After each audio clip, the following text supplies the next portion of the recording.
In one of many worlds, centuries ago, the heavens opened up and a rift opened between universes. Out of nowhere, horrible dungeons filled with terrible monsters who only wanted to destroy humanity suddenly spread across the entire planet. Most of the monsters were weak, though dangerous, but some were so strong that they could destroy cities with their rage alone. However, with the advent of the dungeons, some people developed unusual abilities that allowed them to resist evil. These heroes, who were called the Awakened, stood up to the monsters and drove them deep into the dungeons, and then began to clear them out as well. People all over the planet, who had not received anything supernatural, cried from the understanding that the Awakened ones would save them, and there was nothing more to fear. However, in the future, the Awakened were no longer a rarity, and absolutely anyone with enough money could obtain abilities. Being a superhuman became prestigious, and the Awakened could become popular and rich, and therefore the alteration operation was in great demand. People became obsessed with the ghostly chance of becoming rich, and therefore, becoming awakened. They immediately rushed to the dungeons, striving to become great as quickly as possible. The state realized that this would lead to problems, and so an official professional exam was adopted to sort out those who could truly become hunters. As a result, educational institutions emerged where the awakened were prepared for the professional exam. Finally, in contrast to state institutions, private institutions emerged, providing a much wider range of educational services. Somewhere in this world, a huge dragon-like monster tightly grabbed the stump of its arm with its second paw, looking in panic at the one who had just cut it off.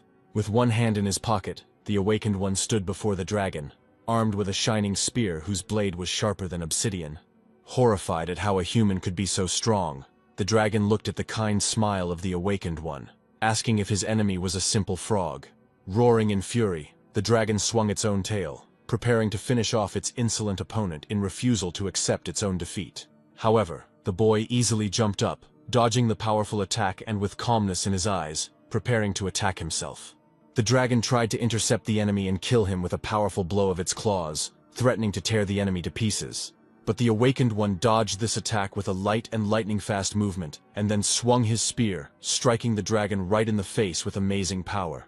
Landing quickly, the boy swung his spear again, cutting into the dragon's body, which growled in pain. In desperation, the monster began to focus dark energy into the air, intending to use it for its most powerful attack. His roar, passing through the sphere of this energy, turned into an incredibly powerful pillar of dark flame, which threatened to burn the enemy to the ground. The guy, smiling and throwing his spear over his shoulder, was ready to accept this attack, clearly not afraid of being burned, but on the contrary, was going to win this clearly unfair fight. Remembering which academy he himself was going to enroll in, the boy aimed the tip of his spear at the very center of the fiery pillar. And just a minute later, smiling contentedly, the guy moved away from the corpse of the dragon-like monster, thinking about how great it would be to study at the academy. Hearing the notification sound, the guy took out his phone and happily looked at the screen, which contained all the information about his future classes. A window popped up on the screen asking the guy if he wanted to sign up for the class, and he didn't even think about the answer and boldly pressed the positive answer button. Meanwhile, in one of the work areas, a guy named Roy, sweating from the effort, stubbornly carried out the task set before him. Being awakened from birth, the boy had more talent than others, but now he was forced to work to pay off the debts of his deceased parents. For 9 long years he worked for a company that transported monsters killed by hunters. Wiping the floor off his face, Roy thought for the umpteenth time in a long time that only his dream of becoming a hunter himself was keeping him going. Having completed another task, Roy went to his older comrades, who suggested that he take a break and asked how his target was going. Opening a can of soda, the guy said that he was trying, but finding a cheap enough academy wasn't that easy, to which his comrades thoughtfully supported him. Roy imagined the mighty hunters who taught at the academy, and thought with a slightly sad smile how good it would be to study with them. He also thought sadly that the difference between those who graduated from the academy and the uneducated awakened was simply unimaginable. However, his sadness immediately left him when he looked at his phone screen with a smile, and noted that he finally had enough money for a whole year of study. The guy, beaming with happiness, thought that he would, of course, like to go to a better institution, but he only had enough money for the cheapest academy. Suddenly, his attention was drawn to an advertisement window, which spoke of some Academy of Transcendence, which Roy had never heard of before. After pressing the button, The boy saw a video that said that this Transcendence Academy was taught by teachers who were over 10,000 years old. With a surprised look, Roy looked at the guy who was giving an interview, telling him that entering the Transcendent Academy was the best decision of his life. In the video, a whole bunch of students thanked the academy for teaching them, and after the caption that Roy could also enroll now, the screen suddenly turned off. Staring at the switched-off screen in shock, Roy voiced the thought that this advertisement was created by some lunatic, after which he went to the academy's website and read information about it. Surprised that the names of the teachers were the names of legendary characters and heroes, Roy pressed the button next to the name of the teacher of the basics of mastering the staff and spear, and the face of a small monkey appeared in front of him. Having hit himself in the face with his palm, the guy even laughed at the fact that some monkey started talking about the basics of wielding a spear, and introduced herself as the hero of Chinese legends Sun Wukong. However, looking up at the phone screen, the guy noticed that the activity the monkey was showing looked quite normal. Suddenly the teacher's cartoonish appearance faded, and Roy saw the strong muscles rolling under the skin of the master's hand as he swung his staff. When Sun Wukong twirled the staff in his hands and then grabbed it with both hands, the boy saw that he now really did look like the legendary monkey god. Roy watched in amazement as the teacher slashed forward with a deft and powerful blow at the stone mountain, causing it to crumble into huge stone fragments. Looking at the screen in amazement, the guy noticed that even the fragments had crumbled into dust, and in his head there was only one question: how did the monkey manage to hit like that? Roy jumped up from his seat, wondering if the video was CGI, but realized it wasn't, and then pointed out that even S-class hunters couldn't do that. When the video ended, the guy saw a notification asking if he wanted to sign up for the class, and after thinking about it, he agreed. However, the program showed an error, indicating that he was not in the academy, and then calculated the cost of tuition, taking into account his situation, which was 40,000, which was his entire budget. The guy narrowed his eyes in surprise, not understanding how the program could calculate everything so that the training would cost all his money. When the guy decided to take a break from his thoughts and continue working, one of his older friends asked him if he was going to enroll in the academy. While loading the guy's stretcher with the corpses of monsters, he noticed that the guy was quite happy today, which meant that his guess was most likely correct. Stepping slightly to the side, the man began using the lift to move the corpse of a particularly large monster, and heard Roy talking about a place called the Ark. The guy even offered the man to clean up the corpses of the monsters after him, to which the man laughed and made Roy promise to get him a dragon.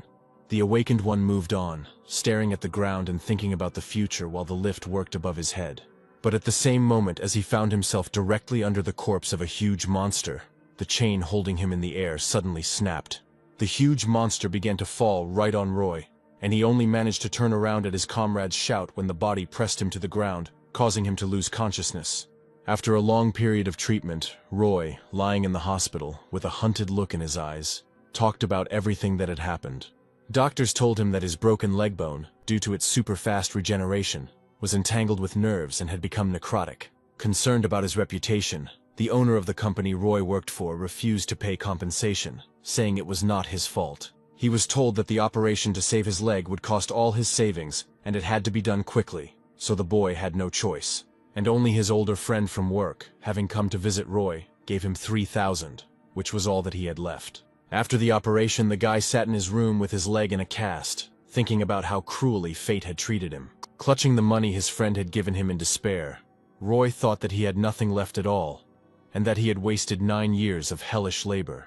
Looking into the void with a hopeless look, the guy was wondering if he had enough willpower to save up this money again, when his phone suddenly rang.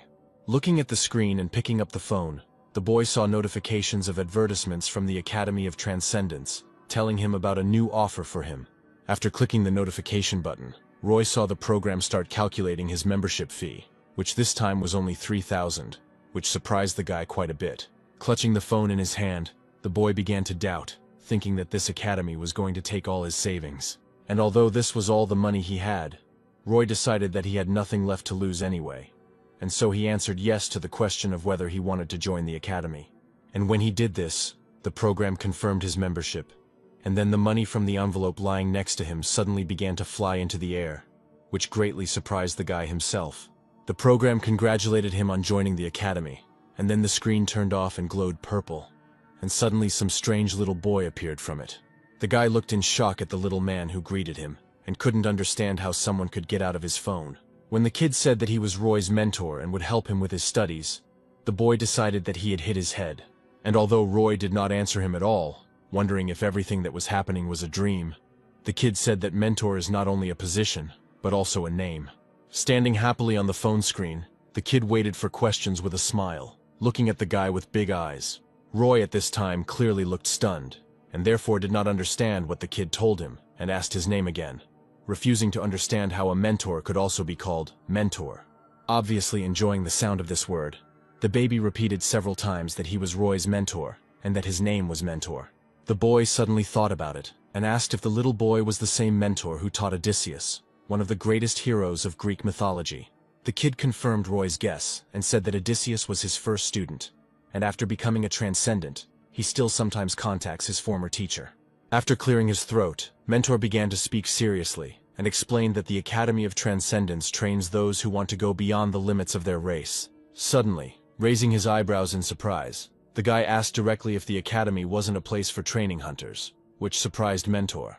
Smiling, the kid noted that hunters and transcendents cannot be compared at all, because they are on completely different levels. While the kid was pressing something on the screen, Roy tried to object and point out that S-class hunters were still very strong, but the kid interrupted him.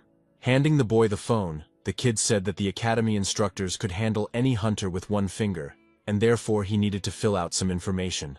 Scratching the back of his head, the guy looked at the screen, which displayed some strange test, and the mentor explained that it was to check his inclinations and determine his level. Looking at the screen, the guy saw many areas of study, but he himself was more impressed by boy, and therefore he decided that he would study in this particular area. Suddenly he got stuck on the second question and told Mentor straight out that he had no idea what to answer, because it asked about his level, and the minimum answer was that he could rip a mountain out of the ground. The mentor tried to help and asked if he could do it, clearly expecting the guy to answer positively, but Roy just shook his head. The kid looked shocked, because he clearly didn't expect his charge to be such a clumsy person. And while the clearly embarrassed guy was trying to figure out how to answer, Mentor was trying to understand how Roy was accepted into the academy in the first place. However, sighing and smiling, the kid noted that there was definitely no need to worry, because the academy that accepted the student would never expel him.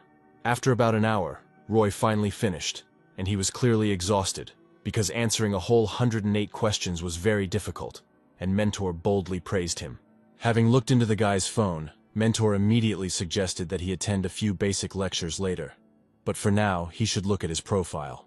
Looking at the answers, the kid noted that if Roy preferred to use the spear, he should switch from mana cultivation to the Eastern technique of Kai, thinking that the guy, among other things, had mental problems. Mentor suggested that Roy take advantage of a lesson from a certain Siddhartha Gautama. Roy was speechless when he realized that this instructor was none other than Buddha himself, the founder of the Buddhism movement. The mentor noted with a grin that Buddha was very famous for his lectures on psychology, and therefore his subject was required for the Transcendence exam. Looking at the screen, the boy saw that the reward for studying the lesson was something called an unwavering heart, and the mentor noted that thanks to this, he would succeed in everything else. The mentor added that there was no way around it, and therefore Roy should watch the lecture to the very end, even if it seemed like he was going crazy. Having left the necessary instructions, Mentor began to disappear, saying at the end that he would return later. But for now, he would study Roy's profile. Looking around and realizing that Mentor had completely disappeared, the guy scratched the back of his head and thought that he would still have to learn this lesson. Frowning in uncertainty, the boy opened the program and prepared to watch a video that could drive him crazy. At the same moment, the face of a man, similar to the statues of Buddha, appeared on the screen, asking whether our world exists. Watching the video, the guy thought that this Gautama even looked too much like how he is depicted in statues and pictures. Sitting under a tree, Buddha, with his eyes closed, reasoned that the word I did not exist, and therefore he himself could not exist. The man crossed his legs and looked like he was full of peace, while at the same time he was wondering how something that could not be defined could exist. Roy tried to focus on Buddha's words, but found his mind straining with the difficult information to process. After listening to information that was difficult for the mind to comprehend for a long time, Roy felt completely exhausted, although he had only listened to 0.06% of the lecture. A week later, Roy felt so good that he was able to stand on both legs, and his body became stronger, which greatly surprised the doctors. The guy felt great, and at the same time he understood that Buddha's lectures had had a strong influence on his well-being. Gautama's wisdom filled his heart with peace, which increased the speed of his body's recovery, although the boy realized that listening to lectures was incredibly difficult. The guy listened to the lectures only 1.3%, but the result was already very high, and he was very interested in what would happen next. Deciding to play it safe, the doctor asked Roy to stay in the hospital for another week, and the guy himself was only happy. Lying in his bed and thinking that he could watch the second lecture offered by the mentor, the guy noticed that for the wisdom of Buddha, a skill is given that is much better than most others. Deciding that he needed to study further, the boy turned on the video of the second teacher, and a bearded face of a creature named Chiron appeared on the screen. Chiron was a centaur, and not just any centaur, but a mentor to most of the most famous heroes of Greek mythology. Raising one of the horse's legs, the centaur, looking at the audience with a firm gaze, said that the purpose of this lecture was to prepare students for the early stage of transcendence. He said that the martial techniques in this lecture would be covered superficially, and Roy was surprised at that time that the legendary Chiron himself would teach him. The centaur spoke calmly and judiciously, and so Roy watched his lecture quite relaxed. But Chiron began to talk about what needed to be done first. The legendary teacher suddenly bared his teeth and ground his teeth, which surprised Roy a little. And then the centaur took a deep breath. Suddenly Chiron screamed at Roy to get up and go, his eyes blazing with a fury that was hard to imagine. The guy was so surprised by the unexpected change in the mood of the lecture that he even dropped the phone, from the speakers of which the centaur's voice was shouting. After hearing this, the guy even lost his sense of reality for a moment. Due to the surprise, the guy even fell out of bed, and his phone landed on the soft carpet and vibrated. Getting up from the floor and picking up his phone, Roy saw that a very difficult physical task had appeared on the screen, requiring him to complete a very difficult standard of athletic exercises.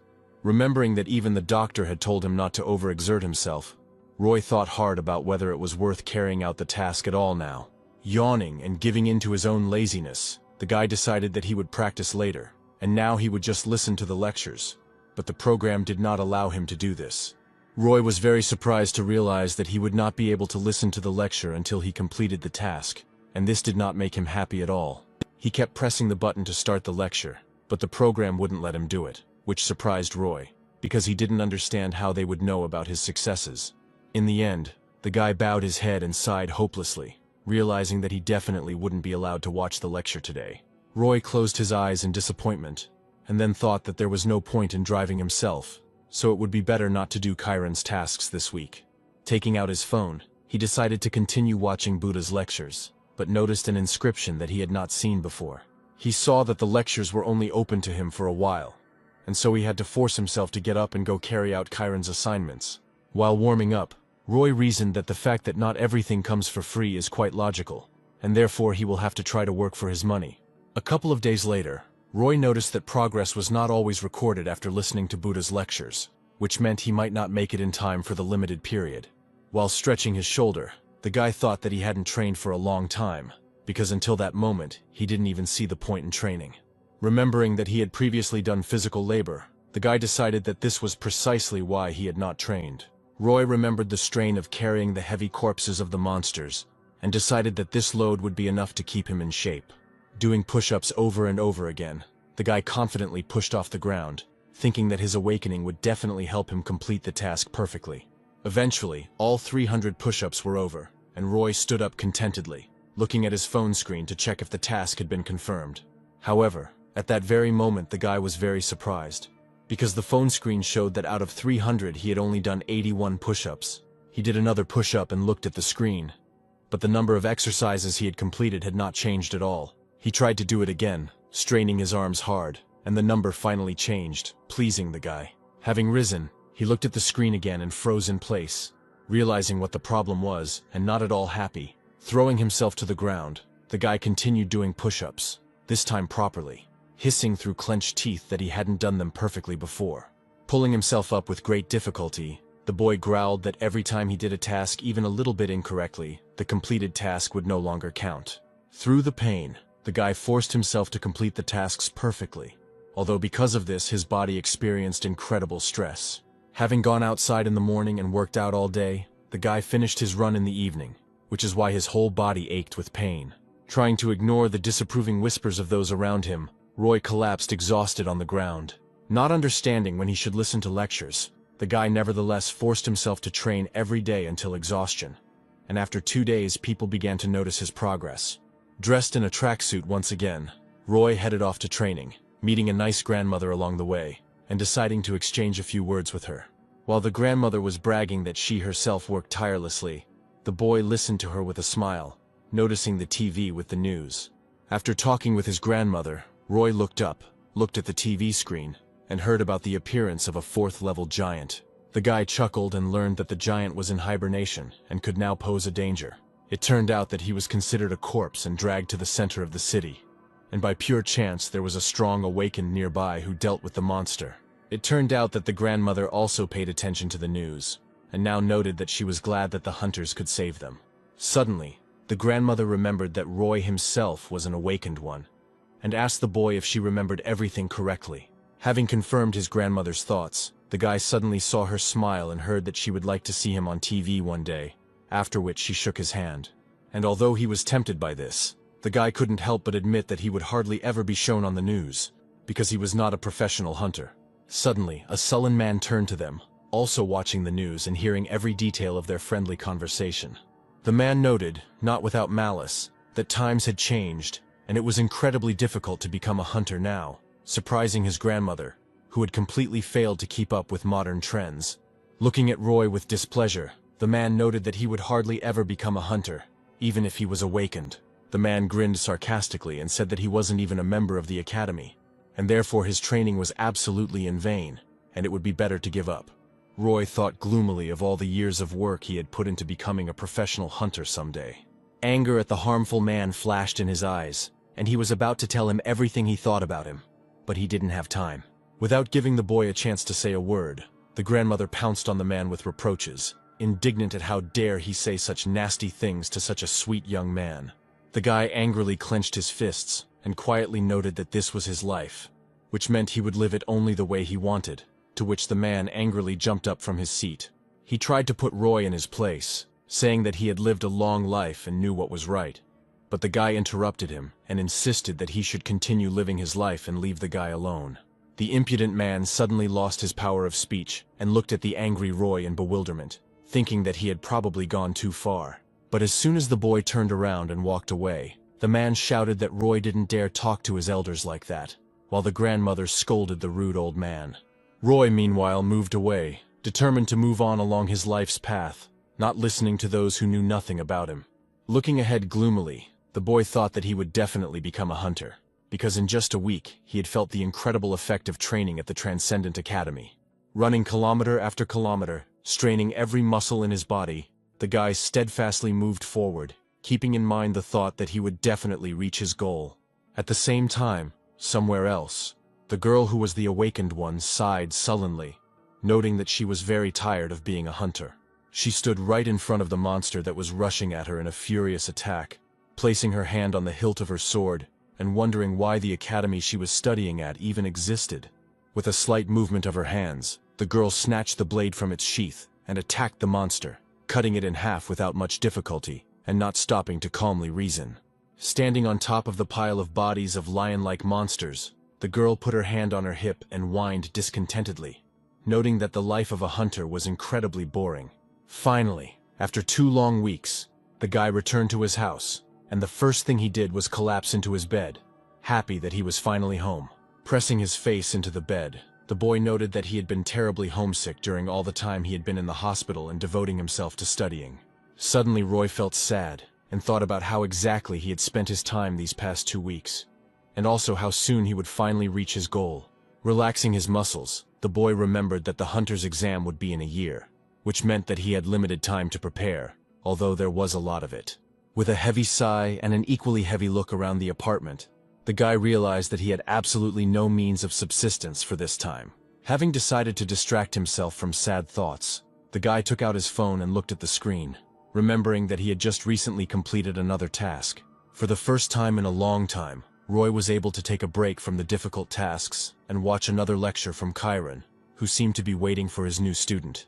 Hearing Kyron praise the boy for learning to walk, Roy grumbled in displeasure, thinking that his mentor considered him a child. Smiling contentedly, the centaur armed himself with his spear and noted that it was time to start taking the first steps in that case. Chiron stretched his neck and looked seriously from the screen straight into Roy's eyes and said that it was time for the boy to understand how feelings worked.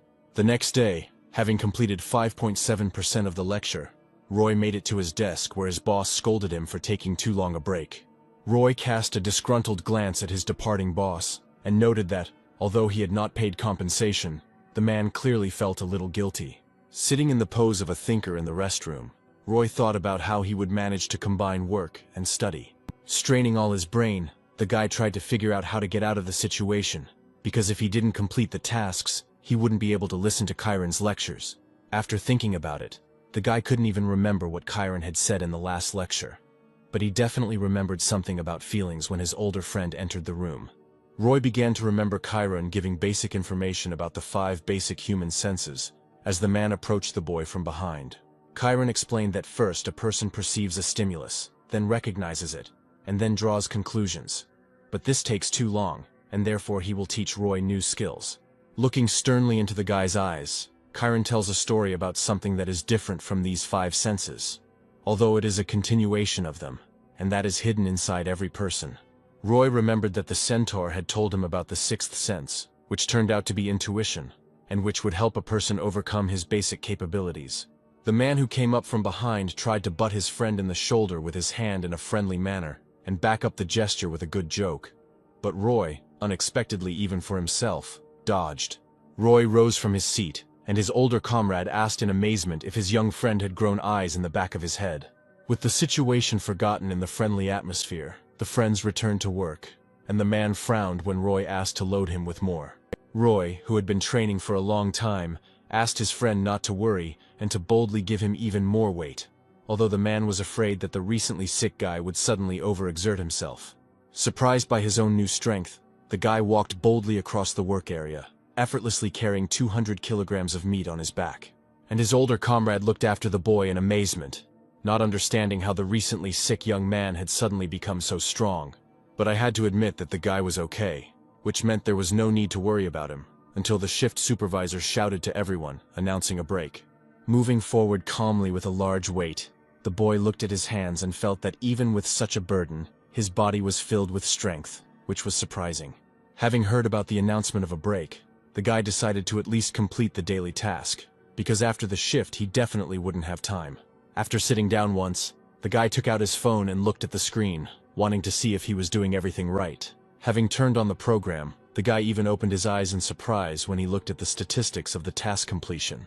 The guy realized that one of his squats was counted as 3 because of the extra weight, and started doing the calculations while his older friend called Roy to take a rest. Suddenly he exclaimed triumphantly, rejoicing that he would be able to fulfill the norm very quickly if he did it with additional weight, which greatly surprised his comrade. Having loaded himself to the maximum, Roy, despite the protests of his older comrade, began to fulfill the daily quota, giving his all. Impressing his friend, Roy began doing push-ups, loading himself up with a whole 200 extra kilograms, wanting to become stronger as quickly as possible and free up time for himself after his shift at the lecture. And yet, after such hard and diligent work, the guy was incredibly tired, and therefore, having reached home, he immediately rushed into bed to get a good rest. And while the weight training was very effective, Roy couldn't help but admit that it was also 3 times harder. Getting out of bed, the guy looked at the screen and was pleased to note that the task was completed in full, which meant he had successfully saved time. A couple of hours later, looking at the time, the guy noticed that he had managed to listen to both lectures by 10 o'clock, and, although he had tried very hard, Roy felt that he was wasting time. It suddenly occurred to him that he could enroll in one more class now that he had some free time. After scrolling through the page with various items and mentors, Roy saw a lecture on increasing strength under the supervision of a master named Xiang Yu. Roy was quite surprised, remembering that Xiang Yu was a Chinese general who crushed the Qin dynasty, and was known as the hegemon king due to his mighty strength. Rubbing his chin, the guy thought, remembering that it was about him that it was said that he would go alone against 7. As soon as the guy confirmed his desire to get acquainted with the military leader's course, he saw him laughing at the weakness of the guy who decided to enroll in it. The boy frowned when he heard the legendary hero dragging him through the mud, calling him a worthless person who couldn't even lift a rock. However, apparently taking pity on the poor fellow, Xiang Yu waved his spear, and stopping laughing, promised with a smile to teach his protege how to truly wield his spear. Smiling ominously, the hegemon king noted that there was no point in listening to the pathetic Sun Wukong, and if Roy really wanted to learn how to use a spear, let him at least pick it up. Only a few seconds had passed since the lecture, but it was already over, and Roy had received a new daily task of swinging his spear a whopping 5,000 times. Roy sat on the floor, stunned and disappointed, wondering how Xiang Yu could even be a teacher if his lectures only took a few seconds. Looking at the new task, the guy fell onto the bed, indignant at why all the daily tasks were always so stupid. The next day, the production manager suddenly came to the work area, to whom Roy's boss reported on every action. Looking sternly at her subordinate, the girl reminded him that the other day one of the monsters turned out to be alive, and therefore they should conduct a more thorough check of each killed monster. Trembling with excitement, Roy's boss agreed with her and promised that her orders would be carried out, much to the surprise of his own subordinates. While the workers were whispering about their boss, Roy, having gained weight again, was working hard to free up time for training. Walking serenely through the grounds, the boy heard the whispers of his colleagues saying that their manager seemed to be named Aura Bauer from a famous family. The guy remembered that it was from this family that the most famous hunter swordsman in history came. Roy remembered being told that in the very first days of the monster's appearance, the monsters roamed the cities unhindered, killing everyone in their path. And it was Guy Bauer, being one of the very first awakened, who stood up against the monsters, protecting everyone he could find. He turned out to be the one who gave humanity hope for salvation, and did not allow human civilization to disappear, and therefore was known throughout the world. And although much time has passed since then, and Guy has grown old, the hero still remained a true professional, always ready to compete with anyone. The guy thought about the person who had come to his work area today, and then sighed. And then he boldly continued to walk with a huge weight, doing a squat and a step for the 40th time, and significantly surprising Aura, who was passing by. The girl gave Roy an appraising look and asked the facility manager who the guy was, and the man asked her to ignore him, saying that he had been like that for a week. Having decided that the guy was not all there, the girl went on, not interfering with Roy's training, without being distracted from the hard work. Approaching his senior comrade, Roy decided to throw off the corpses in order to go and get new ones, making the last 60th squat in a step. While the guy was squatting and throwing off the load, his friend asked when he would calm down, but the guy said that he would not stop. Having finally thrown off his burden, the guy felt a great sense of relief, and happily told his friend that these training sessions were quite beneficial. The older comrade grinned, shaking his head as he wondered when his comrade would relax, but he knew that it was unlikely to happen. At the same moment, one whole corpse behind the man suddenly twitched, which he was unable to notice. However, Roy was able to, and cast a worried glance at his comrade, who could now be in great danger. Suddenly, although wounded and with several severed limbs, the huge lion-like monster soared into the sky, drenching the two friends with the wind from the flapping of its mighty wings.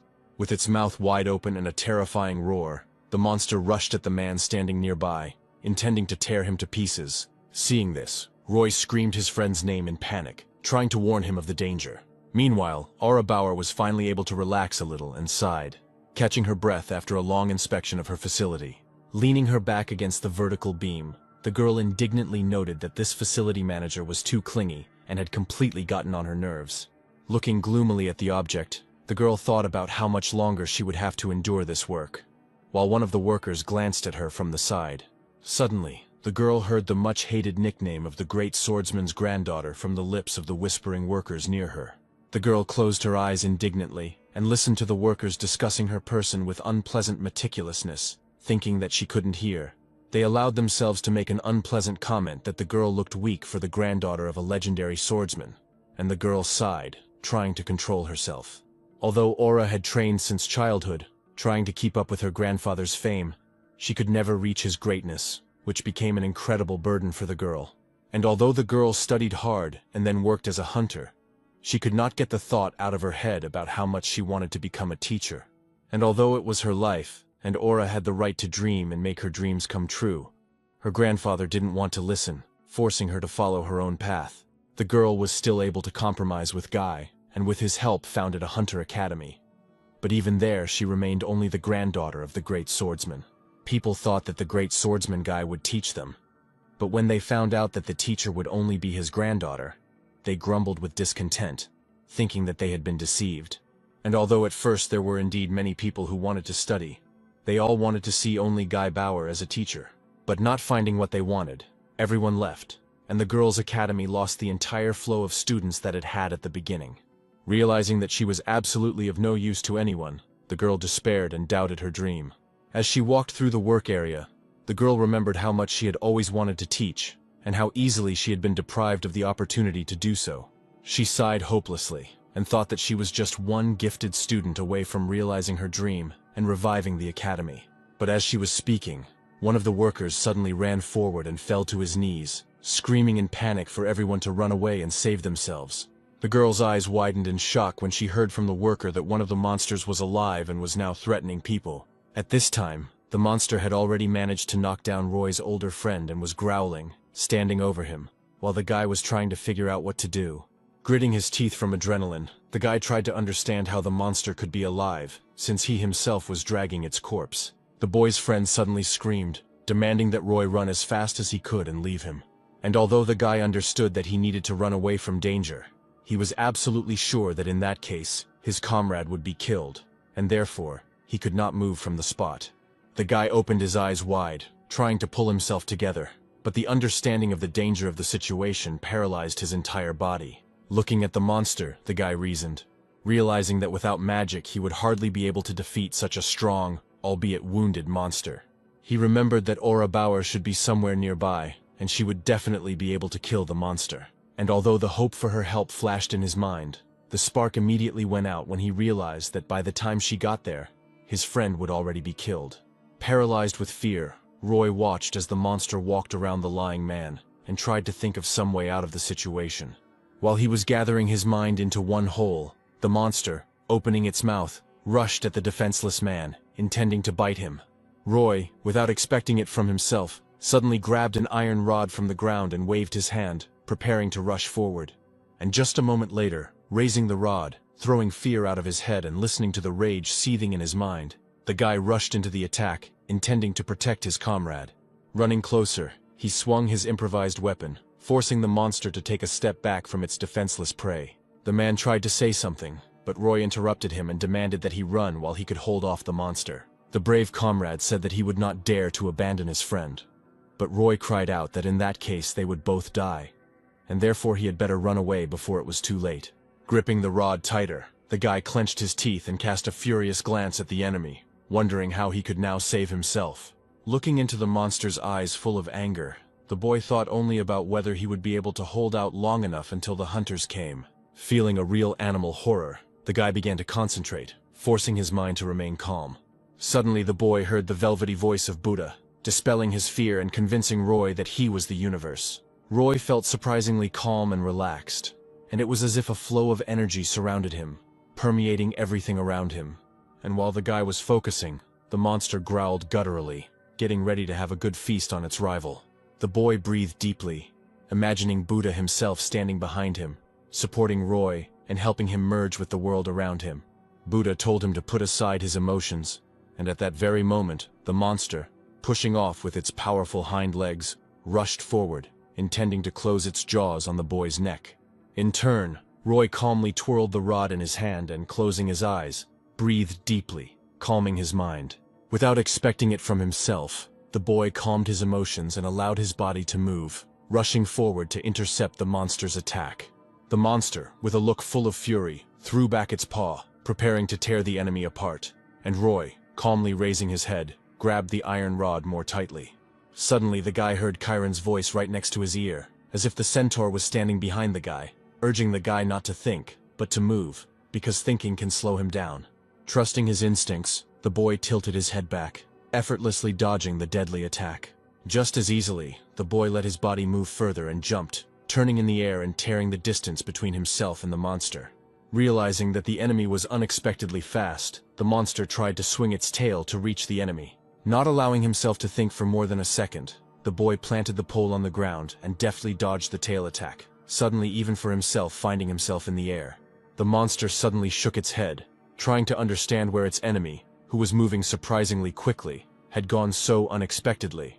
Being above the monster's head, Roy realized that this was his blind spot, meaning he had an advantage over his enemy. And although Roy knew perfectly well that now was the time to attack, he couldn't figure out how exactly he should do it. At that very moment, he felt the presence of the Hegemon King nearby, claiming that strength was not enough, and sometimes courage and zeal were needed. Feeling the stern gaze of the great warrior on himself, Roy heard him tell him to trust himself and not to dare doubt his strength and ability to even move a mountain. Listening to his mentor, the boy tightly gripped the improvised weapon and swung it properly, preparing to attack. Moving towards the monster, the guy, opening his eyes, firmly told himself that he would be able to cut it down. Looking from above, he corrected himself, saying that he could not, but simply had to do it that way. As the boy approached the enemy with incredible speed, the monster suddenly raised its head, clearly noticing the imminent attack of its opponent. The monster raised its muzzle and opened its jaws, preparing to bite the guy in half. Concentrating the fortitude of his mind, the strength of his body, and the faith in the ability to cut the monster down, the boy swung the rod and struck from top to bottom with all his strength. The blow was so precise that it certainly reached its target, causing incredible damage to the monster's body. And as soon as the guy landed after this blow, an incredibly powerful explosion sounded around him, as if a stick of TNT had been detonated. While the surrounding people looked at the battlefield in shock, Aura quickly came running, asking what was going on here. She looked around the scene of the battle with a surprised look, trying to focus her gaze and see what was happening there. Roy stood in the middle of a cloud of dust, breathing heavily, and clutching the iron rod he had just used to attack the monster. And right behind his back, striking everyone, including Aura, with its appearance, lay a monster cut into two parts, struck by Roy's incredibly powerful attack. And although the guy's body was tense, his gaze showed for sure that the guy's mind was absolutely calm. But a second later he opened his eyes in surprise, trying to comprehend what had just happened. Turning to the corpse of the monster, the boy scratched the back of his head, not understanding how he was suddenly able to deal with it, while his phone vibrated with notifications about successful training progress. Staring in amazement ahead, the girl tried to comprehend what had just happened here while she was not looking. She tried to understand how some loader, not a student at the academy, and armed with only an iron rod, managed to cope with such a strong monster. The guy suddenly remembered what exactly had pushed him to such a desperate act, and focused his gaze in front of him. Still clutching the weapon in his hand, the boy quickly walked past Aura to his older comrade, worried about his condition. While the girl looked at him in surprise, Roy excitedly asked his friend how he was feeling, but he just waved it off. And although Roy desperately insisted that his friend visit the hospital, the workers embraced him in a friendly hug and began congratulating him on his major victory. Still not taking her eyes off the guy, the girl thought for a moment, then sighed and said that it seemed like he could become her best student.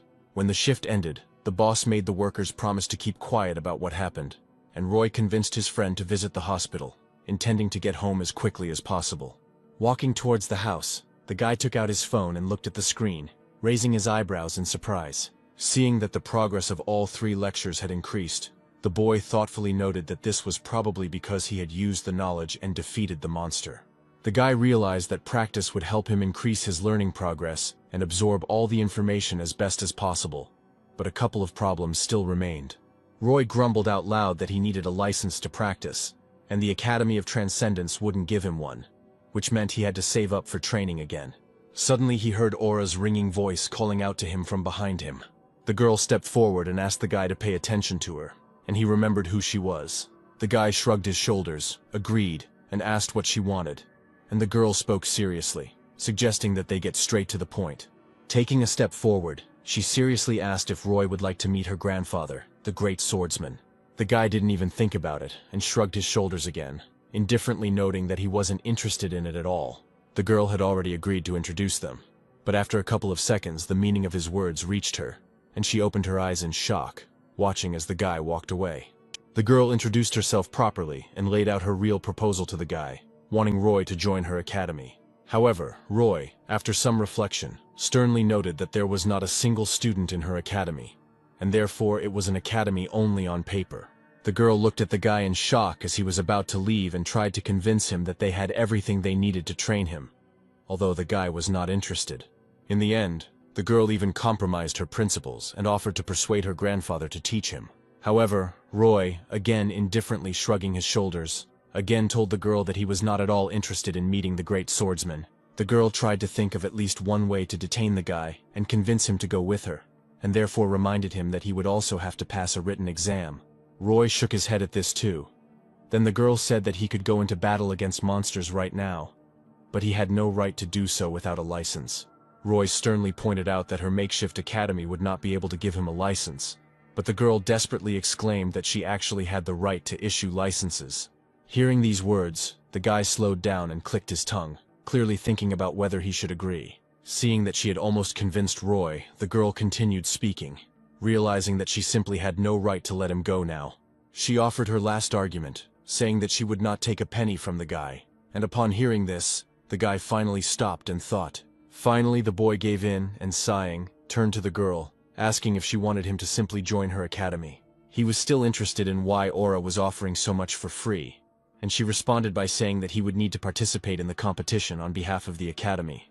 She also said that he would have to tell everyone that he was studying with her, and the guy finally asked why him. In response, Aura said without a doubt that she saw great potential in him, and therefore would be glad to have his help. Having said everything she thought, the girl fell silent, waiting for the guy's final answer with severity, but strong desire in his gaze. Roy tilted his head to the side and smiled, thinking that the conditions were indeed pleasant, and besides, the girl was clearly not lying. Roy finally extended his hand for a handshake and introduced himself by name, agreeing with the girl's proposal. Taking a relaxed breath, the girl smiled happily and shook Roy's hand, and then introduced herself.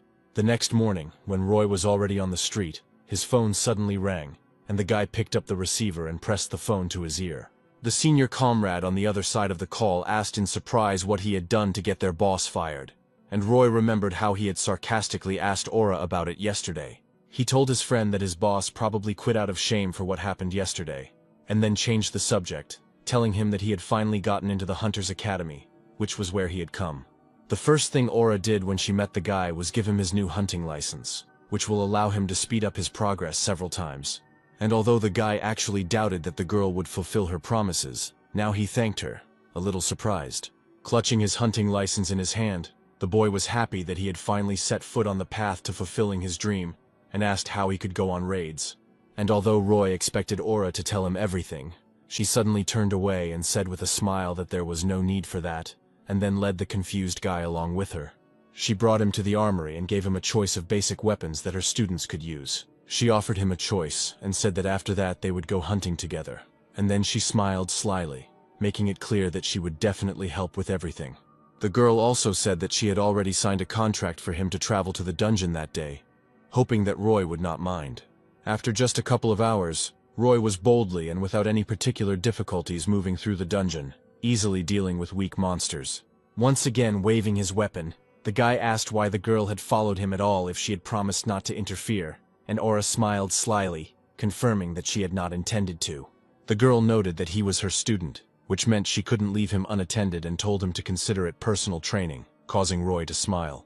Seeing the smile, the girl noted that Roy was in the dungeon for the first time, and therefore he still needed her, and then added that he should be more careful.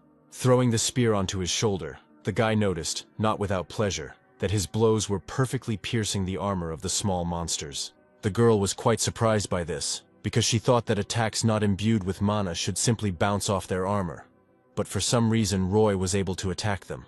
At one point, his intuition made the guy duck from the unexpected attack of the kobold, and the girl screamed in panic, asking the guy to be careful. The monster managed to throw a frightened glance at the guy when he swung his spear, preparing to make a powerful attack on the monster. With a light movement, he attacked the monster, knocking it off its feet with one blow, and even wondering how his attack still managed to penetrate the kobold's armor.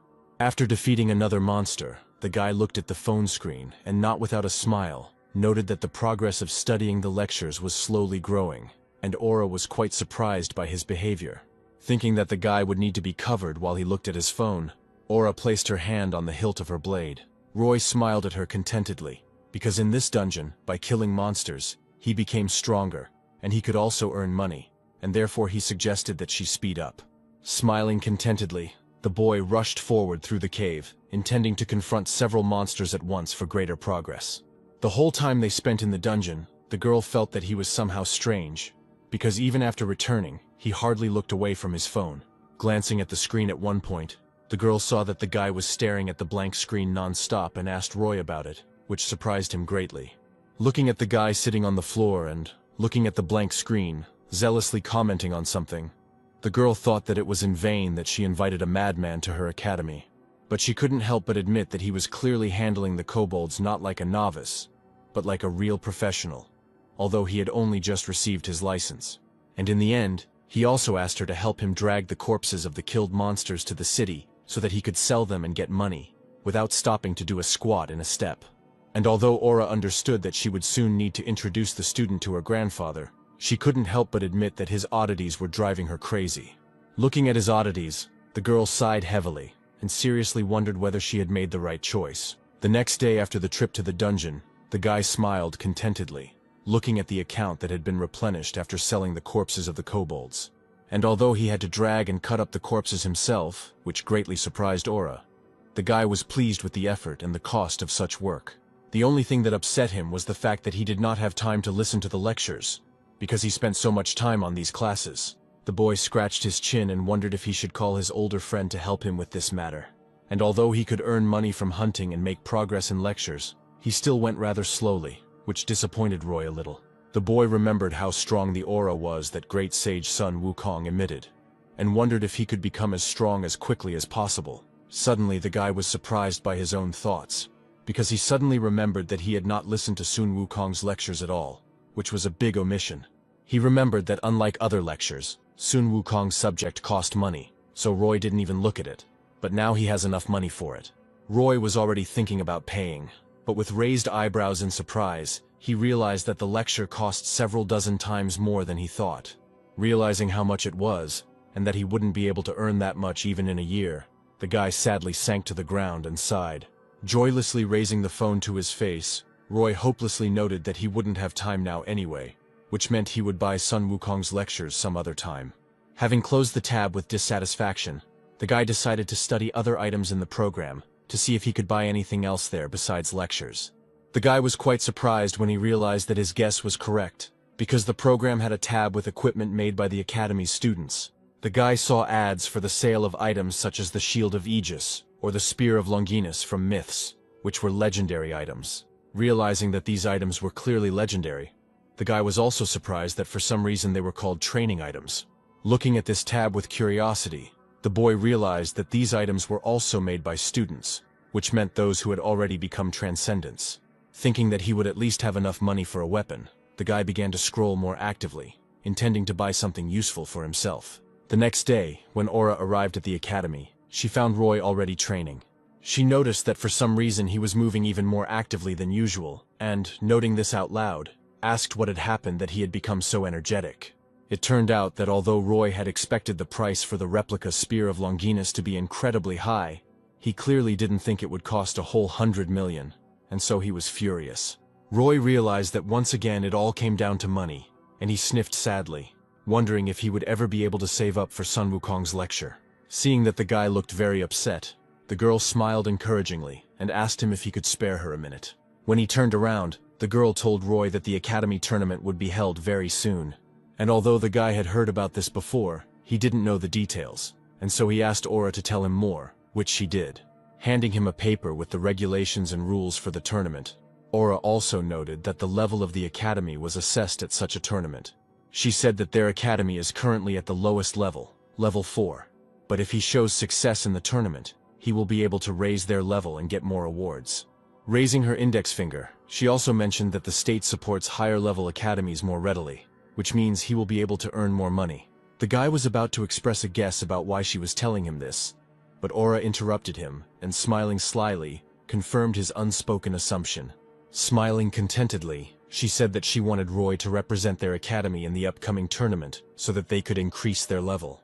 The guy thought for a moment, wondering whether participating in the tournament would affect his progress in the lectures, and whether he would be able to become stronger in that case. Shrugging his shoulders, Roy decided that any fight would be excellent practice, so he should take part, and he smiled at the girl, agreeing. For some reason, his answer surprised Aura, but he noted that they had agreed on this from the beginning, and therefore asked to tell him how exactly the tournaments were held. Touching her chin and thinking, the The girl noted that usually the details were kept secret until the very beginning of the exam, but usually you need to get a lot of points for raids and duels. Picking up his spear, Roy thought seriously about the fact that he had only fought monsters before, and only one of them was really strong, and therefore he had little experience. Crossing his arms over his chest and sighing a little sadly, the guy realized that he hadn't trained with people at all, and so he thought about who could help him with this. He suddenly turned to Aura, who was standing behind him with a curious look, and seriously considered her candidacy for a sparring partner. He chuckled slyly and asked if the girl would chicken out. But Aura, displeased with the ridicule, frowned and picked up the training sword from the stand. Smiling contentedly at her reaction, the boy happily noted that this would be a great opportunity to gain experience, since Aura was an experienced hunter. As the girl, armed with a wooden sword, stood in front of Roy, ready to fight, the boy noted that he could feel an aura of strength coming from her. But in response to her fighting stance, the guy became embarrassed and blushed, thinking that he had long wanted to evaluate her strength, and the girl was even taken aback by his reaction. She asked if he really wanted her to fight him, since she was much more experienced than him. But Roy nodded affirmatively, not even doubting his decision. Smiling slyly and getting into a fighting stance, the guy jokingly asked his opponent for a handicap since she felt so sorry for him.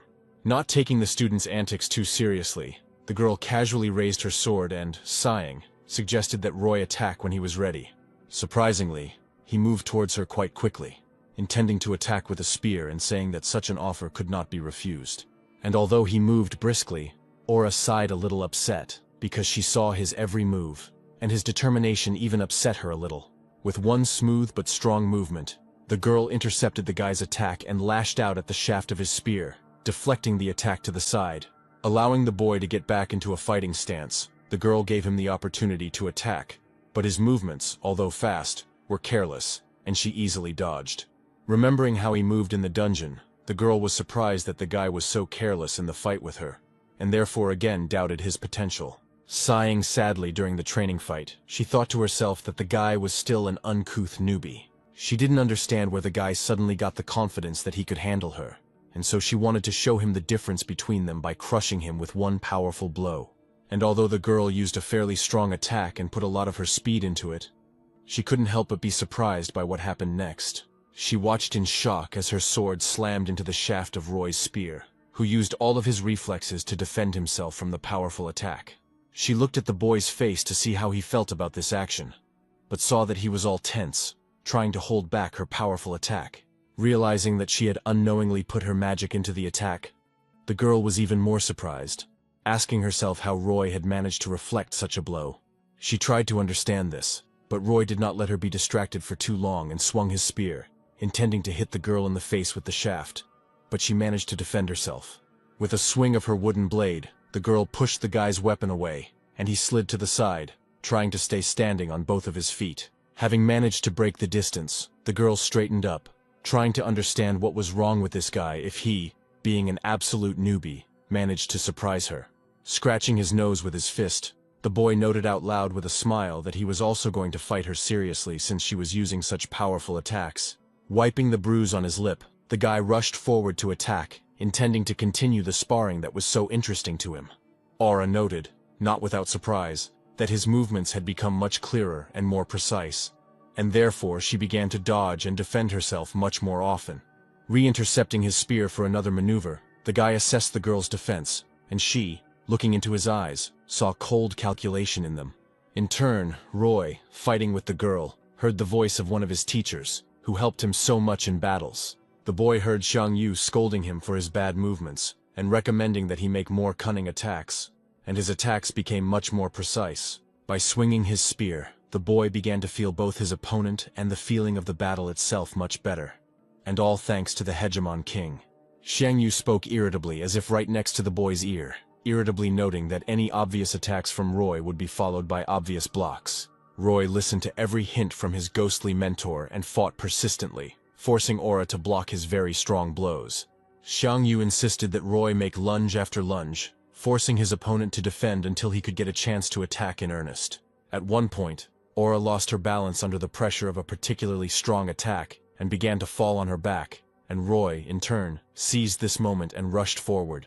Seizing the moment, he swung his spear and was about to follow the Hegemon King's advice and attack with all his might. For the first time during the entire battle, watching Roy's weapon approaching her, the girl seriously felt the real danger of her own life. And Roy, in turn, without holding back, struck, putting so much force into this attack that the stone floor began to split from the explosion of force. Aura suddenly woke up with a surprised expression on her face, standing on both feet and raising her sword to the side, not understanding what just happened. Looking ahead, Aura saw the boy slammed into the wall and realized that she hadn't noticed how she had blocked the attack and sent Roy flying. Aura realized that she had miscalculated her strength and had accidentally hit as hard as she could, and therefore could well have killed her student, and she rushed to the wounded man in panic. To the girl's surprise, Roy was not wounded and boldly rose to his feet, scratching the back of his head and noting that he had lost this fight after all. The girl's eyes widened in shock, realizing that the guy was seriously going to defeat her, and didn't allow himself to think about losing even for a second. In turn, Roy frowned and confirmed his guess that it would not work to fight against a person in the same way as against a monster, which surprised Aura even more. However, the guy did not despair and thought that, unlike many hunters, he still had everything ahead of him, and he would definitely become stronger. And in response to his thoughts, the phone vibrated. Looking at the screen, the guy happily noted that the progress of studying the lectures had increased, which meant that the fight against a person also gave the necessary experience, and Roy asked Aura if she would help him. The guy asked her to help him with sparring when they were distracted from raids, and his satisfied smile literally made the girl give a positive answer. And although Aura continued to be surprised that the guy wanted to continue fighting with her, even though he had just lost, she couldn't help but agree, since she had promised to train him. In addition, the girl promised the guy that she would give him all the prize money if he won the tournament, which surprised him greatly, because he had no idea about the prize. Frowning, the girl tried to remember how much they paid for winning the academy tournament. It turned out that the prize money for the tournament more than covered the cost of the Spear of Longinus, which Roy so badly wanted to acquire. The girl noticed a sharp change in the guy's mood, who suddenly asked in a serious voice how soon the tournament would be over. She told him that the tournament would take place in 2 weeks, to which the guy enthusiastically exclaimed that he had to train tirelessly all this time.